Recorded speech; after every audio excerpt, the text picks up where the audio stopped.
छत्रपती शिवाजी महाराज महाराजोत्सव अभियान च्या माध्यमातून राज्याच्या सर्वच विभागाच्या ज्या सेवा आहे या सेवा हमी कायद्यामध्ये देण्याचा निर्णय आम्ही घेतला। मला या गोष्टीचा अभिमान आहे की आमच्या जिल्हाधिकारी आणि सर्वच विभागाच्या टीमने मिळून सिंदूर जिल्ह्यामध्ये 56,000च्या वर लाभार्थ्यांना आमच्या सर्व विधिमंडळाच्या सदस्यांनी जनतेला लाभ मिळवून दिला। आमचे नितेश राणेजी पालकमंत्री यांनी मोठ्या प्रमाणावर शिबिराचं आयोजन केलं।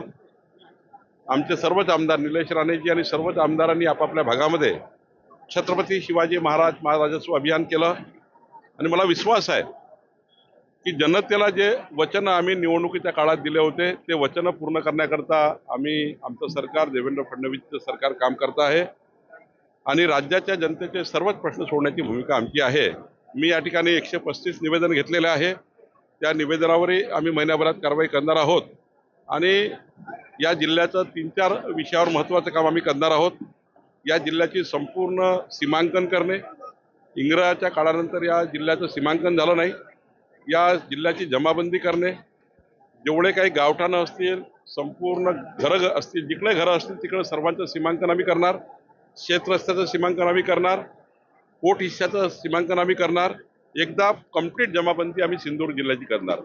दुसरं महत्त्वाचं की 1 जानेवारी 2011 पूर्वी या जिल्ह्यात जे लोक राहतात त्या सर्वांचं त्यांचे घरं कायदेशीर करून देण्याचा निर्णय आम्ही करतोय आणि तुकडेबंदी कायदा आता रद्द केल्यामुळं या ठिकाणी रहिवासी क्षेत्रामध्ये जे काही घरं आहेत त्यांनाही कायदेशीर करण्याचा निर्णय आम्ही करतोय। महिला शेतकरी दर्जा हा दिल्यामुळं प्रत्येक मतदारसंघाचे कॅम्प लावून प्रत्येक मतदारसंघात त्या ठिकाणी आम्ही शेतकरी महिला दर्जाचे कार्ड त्या ठिकाणी वाटप करणार आहोत। त्यांना सर्वांना शेतकरी महिला दर्जा दिल्यानंतर केंद्र सरकार राज्य सरकारची योजना मिळणार आहे। आमच्या नितेश राणेजींनी मत्स्य व्यवसायामध्ये जे काम केलं आहे ते राज्याला एक प्रेरणादायी आहे। आज या ठिकाणी मोठ्या प्रमाणावर मत्स्य व्यवसायाचं त्या ठिकाणी मोठ्या प्रमाणात पीक पाणी येत आहे। कृषी दर्जा मिळाल्यामुळं एक नवी दिशा या मत्स्य व्यवसाय विभागाला मिळाली आहे। एकंदरीत जर विचार केला तर आमचं महसूल खातं हे जे लोकाभिमुख पारदर्शी आणि गतिमान करण्याची आमची भूमिका आहे। आमचं सरकार देवेंद्रजीचं सरकार हे प्रचंड ताकदीने ताकदीने जनतेच्या पाठीशी उभा आहे आणि याच्यात आम्ही माननीय नारायण राणे साहेब जे राज्याचे माजी मुख्यमंत्री महसूल मंत्री म्हणून ज्यांनी काम केलं आहे ती भूमिका आता पुढे नेऊन आम्ही या ठिकाणी या जिल्ह्याला पुढे नेण्याचा प्रयत्न करतोय। आपल्या सरकारने शेतकऱ्यांना कर्जमाफी केली, आता आजारी पडत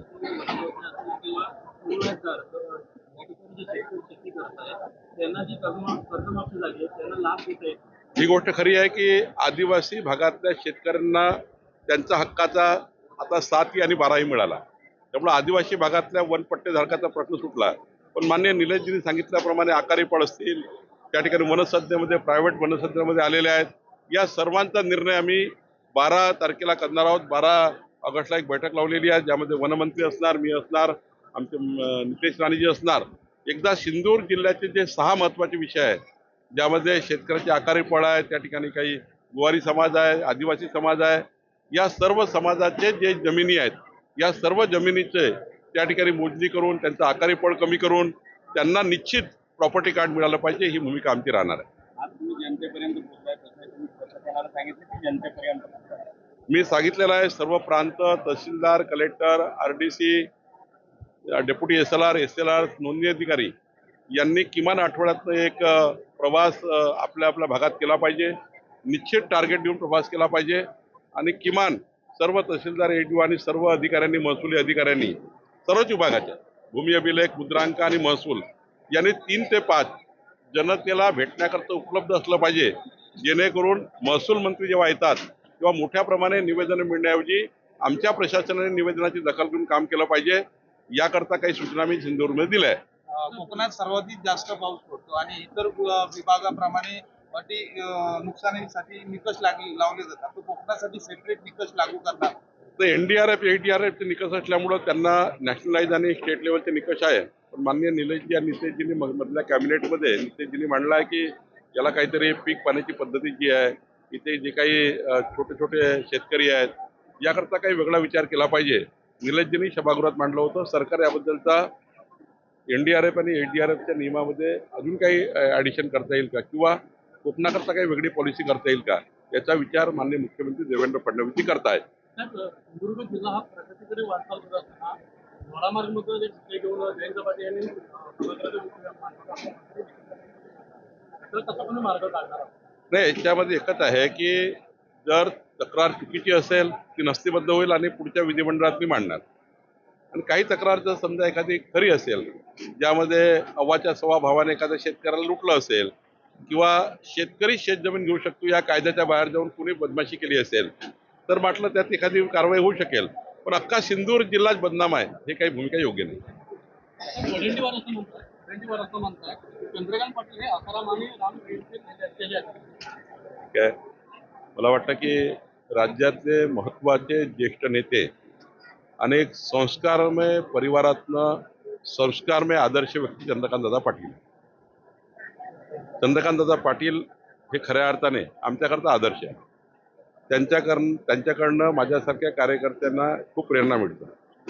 त्यांनी आयुष्यभर समाजाच्या शेवटच्या व्यक्तीच्या कल्याणाचं कार्य केलं आहे. विद्यार्थी दशेपासून या ठिकाणी आपल्या धार्मिक, सांस्कृतिक, देवदेश, धर्माकरता त्यांनी काम केलं आहे. त्यांच्यावर अशा पद्धतीने टीका करणे हे काही समाज मान्य करणार नाही, कुणी व्यक्ती मान्य करणार नाही. राजकारणाकरता काही कुणाला बोलू दे, पण चंद्रकांत दादासारखे आदर्श व्यक्ती या राज्यामध्ये आहे, याचा मला अभिमान आहे.